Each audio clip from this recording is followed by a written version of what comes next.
අපි පුංචි කාලේ ඇහුණාට වඩා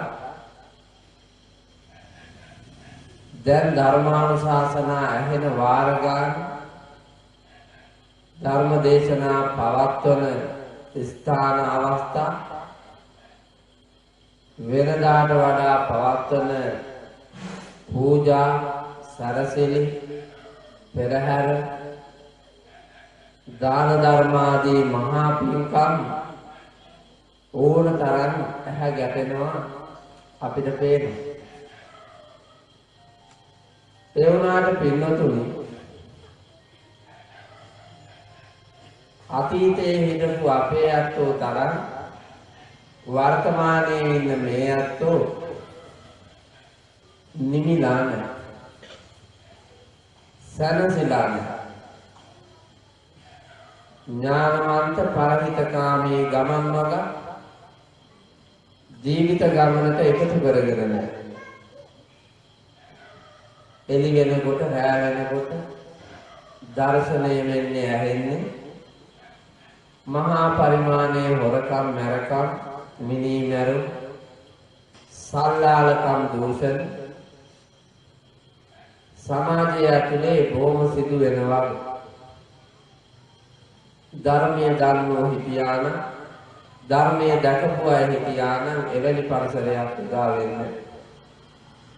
චාරිත්‍රයක් හැටියට සිරිතක් හැටියට බණහුවට වැඩකුත් නැහැ. ධර්මානුශාසනාවක් ශ්‍රවණය කරන්නට ඕනන්නේ ඒන් ප්‍රයෝජනයක් ඵලයක් අරුතක් ලබනවාය කියන දැක්ක. පරගස්සෑවේ මේ පින්නතුන්ට අද මම කියන්න හදන්නේ වෙනදා කියාපු බණක් නෙවෙයි. ඊට වඩා වෙනස් එකක්.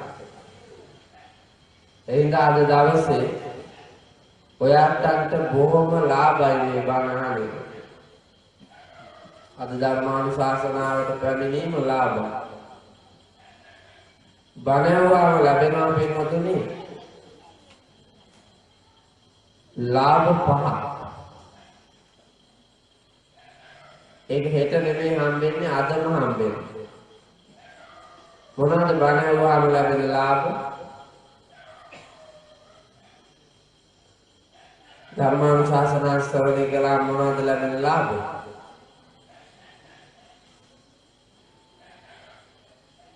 පාසකම්ලා සිල් ගන්න ඇවිල්ලා අහපු බණ වලින් මොනවද හම්බෙච්ච ලාභ? 10ට තේ එකක් හම්බුණා, 11මාට බත් එකක් හම්බුණා, 3ට තේ එකක් හම්බුණා, හන්දෑවේ 4ට කල්ලා ගියා. ඒක හම්බෙච්ච ලාභේ ඊට එහා මොනවත් හම්බුණාද? අපිට ලාභයි කියලා දැනෙන්නේ පින්නොදින බොහෝ විට මේ ලෞකික රාගික කෙලෙස් බර ලෝකයේ ඇහැ කන නාසය දිව ශරීරය කියන මේ පංචේන්ද්‍රයන් පිනවන්න හම්බෙන්නේ. ආධ්‍යාත්මීය වශයෙන් ලැබෙන ලාභ වලට එච්චර සැලකිල්ලක් නැහැ. ලෝතුරා බුදුරජාණන් වහන්සේ අනුදැන වදාරනවා ධර්මානුශාසනාවක් ශ්‍රවණය කළාම ඒ ශ්‍රවණාභිලාෂයෙන් ඉන්න ඇත්තන්ට ඒ වෙලාවෙම ලැබෙනවා අස්සුතං සුනාති සුතං පරියෝදපේති කාංකං විතරති දෙක්ඛේ මුදුං කරෝති චිත්ත මස්ස පසීදති කියලා ලාභක. අස්සුතං සුනාති නොයසුන් જાති ආහන්න හම්බෙනවා. මම අද කියනවා පරගස්සයෙන් හොඳලා සංසාරයට ආපු නැති ඒවා. ආත්මෝඩය නෙමෙයි අර ගේට්ටුවෙන් එළියට යන්නේ. ඊට වඩා වෙනස් මිනිහෙක් යන්නත් ඕනේ. මං යවන්නෙත් එහෙම කෙනෙක් කියලා හිතාගෙන ඉන්නේ. ඒතර ආවට වැඩිය පෝසත් මිනිහෙක් එළියට යනවා. බණහන එක ලාභයි. ලාභ වැඩි වෙනකොට පෝසත් වෙනවා. දෙවෙනි එක සුතං පරියෝදපේති. භාගයට ගන්නේවා පරිපූර්ණ වෙනවා. මොනවද අපි භාගයට ගන්නවා?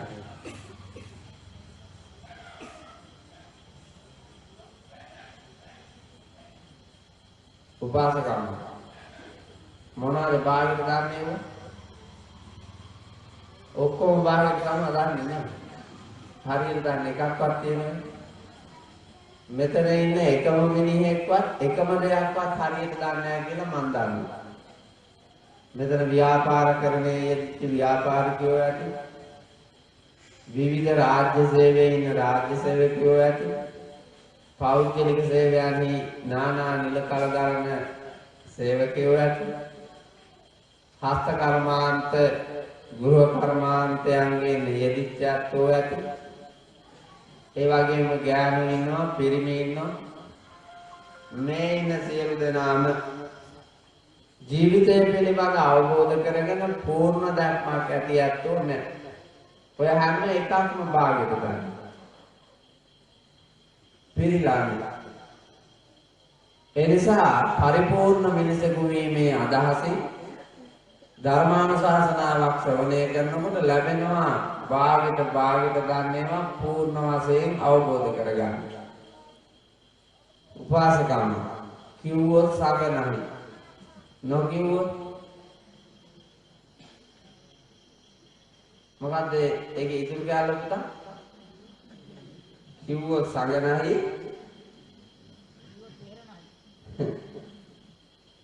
මම ඔය භාගිත කියලා නවත්තන්නේ ඔක ඔයාලා වැරදියට කියන හින්දා තමයි. මම කියවනේ භාගිත ගන්න කියලා. නොකියුවොත් වෙහෙර නැහැ කියලා පණිවද නන්නේ. කිව්වොත් සංග නැහැ, නොකියුවොත් වහර නැහැ. වෙහෙර නෙමෙයි වහර. බුද්ධඝෝෂ හාමුදුරුවෝ ලංකාවට ඇවිල්ලා ත්‍රිපිටකේ හෙළ බසට පරිවර්තනය කරන වෙලාවේ සුද්ධ සිංහල පාරිභාෂික වචන යොදන්න සමහර තැන්වලට බැරි වුණා. ඒ ගමන ලංකාවේ වාග් විද්‍යාව පිළිබඳ හොඳ තීක්ෂණ ඥානයක් තිබුණු පඬිවරයෙක් කියපු පඬිවතන තමයි කිව්වොත් සග නැහැ, නොකිව්වොත් වහර නැහැ. ඔබ වහන්සේ අතින් භාෂාව වර්ධිනවා. අපේ භාෂාව විනාශ කරමින් තමයි ඔබ වහන්සේ මේ පරිවර්තනය කරන්නේ. ඒ බව රටවැසියොන්ට කිව්වොත් ඔබ වහන්සේට දහලා පන්නවා. කිව්වොත් සංගනහ. නොකියා හිටියොත් ඔබ වහන්සේ අපේ භාෂාව වැරදි විදියට පරිවර්තනය කරලා භාෂාව මරනවා. නොකිව්වොත් වහර නැහැ කියන පරිවර්තන කිව්වා. ඔය වාගේ කොච්චර ಜಾති දෙනවද පුතා විභාගෙට දාන්න කෑල්ලක් ගන්නවා කෑල්ලක් නෑ. ඥානි කොමත් එහෙමයි පිරිමි කොමත් එහෙමයි. මෙතන එක ඥානියෙක්වත් පිරිමියෙක්වත් ඔය භූමිකා දෙකම දන්නේ. පිරිමියාට මොකෝ පිරිමියා කියන්නේ? මොකද පිරිමියාට පිරිමියා කියන්නේ? ඇඟේ තියෙන හැඩයටද එහෙම නැත්නම් ඇඟේ තියෙන කෑලි වලටද? පිරිමියා කියන්නේ ඔය හැඩේ කැලේ තියෙන එක සාමාන්‍ය කාරණාවක්. පිරිමියා ඊට වඩා උත්තරීතර වෙන්න ඕන. සංසාරේ පිනට හම්බෙච්ච මේ මනුලෝ පිරිමියෙකු වී උත්පත්තිය ලබන්න ලැබීම ගැහැණියෙකුට වඩා පුණ්‍ය ඵලයෙන් ඉහළ මට්ටමක්. කාන්තාවන් කායිකව මානසිකව දුක් විඳිනවා වැඩි පිරිමින්ට වඩා. ඒ හින්දා පිරිමියෙක් වීම වාසනාවන්තයි. ඒ වාසනාවන්තකමට හම්බෙච්ච පිරිමිකම ඇඟේ තියෙන හැඩයටවත් අංගෝපාංග වලටවත් අක්ෂේප කරලා හරියන්නේ ඊට එහා ගිය වටිනාකමක් දෙන්න ඕනේ. ඔය හැඩේ තියෙන ඔය කෑලි තියෙන සමහර කාලකන්ණියෝ පරගස්සවෙත් ඉන්නවා ගෑණිගෙන් කකා ජීවත් වෙලා. නෑ කියලා දෙන්නේ. ඥානිකෙක් කකා ජීවත් වෙන අප්පලත් ඉන්නවා, ඥානි විකුණාගෙන කාපු අප්පලත් ඉන්නවා. මම දන්නවා ලංකාවේ හැමතැනම ඉන්න හින්දා පරගස්ස වේද නැති වෙන්න බෑ. මේකෙත් ඇති. පිරිමියා කියලා කියන්නේ පිරිමතුනේ සසර පිනටලත් මේ මනුලව උපත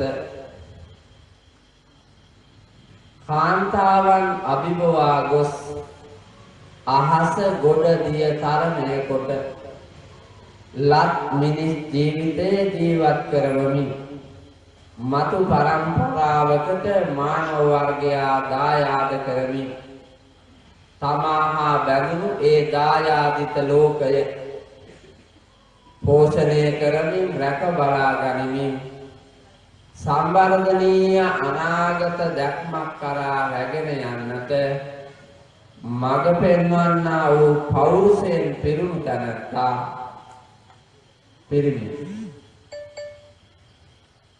ඒ ගුණේ නැත්තම් පිරිමි කොමෙන් ඇති වැඩක් නෑ පුතා. නිකන්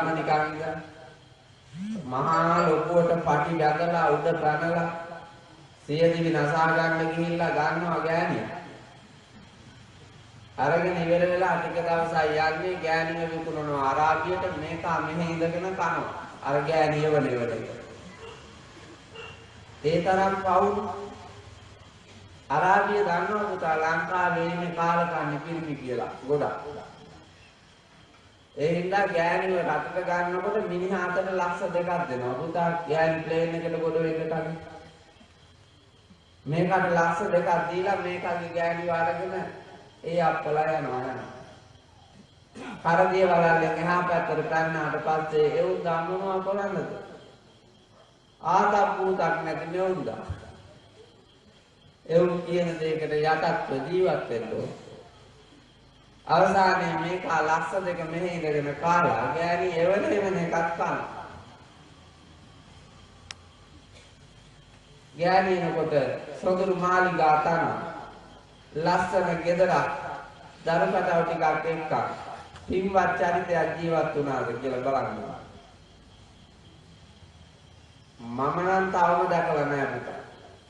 මම නම් තාම දැකලා නැහැ. ගෑණි එනකොට දතු පැලිලා හපුත් ඇකිලිලා බඩක් බහැලා මල පෙරේතයා වාගේ කිකින්නේ. ජම්මු ගෙඩි වාගේ මිනිස්සු මැද්දේ ඉඳලා මේ ගෑණි ඇවිල්ලා බලනකොට මේක පුතා ගහලයා හතර මහා අපාය වාගේ. ඊට පස්සේ ගෑණි තොබේ ඕනනම් හිතු කිව්වා ගෑණි ආපහු අරාබියටම ගියා. ඒ කාලකන්ණි වළංගු නැති පිරිමි කොමින්දා අවබෝධ කරගෙන නැති පිරිමිකම හින්දා බාහිර දැනගෙන බෑපුතා පිරිමිකම හොඳට දැනගන්න ඕන. තරුණ වයසට එනකොට පිරිමිකම තේරිලා නැත්නම් දිවිතෙක් කසාද බඳින්න එපා. ඒක හරියන්නේ. තරුණ කියලා කියන්නේ නිකන් නෙමෙයි. තරුණ කියන වචනේ තේරුම මොකද්ද පුතා?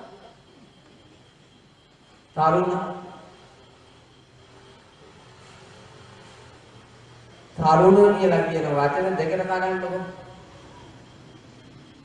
තර උන. තර උන. මොනවයින් තර උන? වයසෙන් තර උන. දැනුමෙන් තර උන. ආකල්පයෙන් තර උන.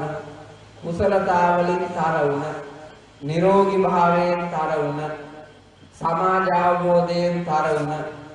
ආර්ථිකයෙන් තර උන. සත්පුරුෂයා තමා පුතා තරුණ.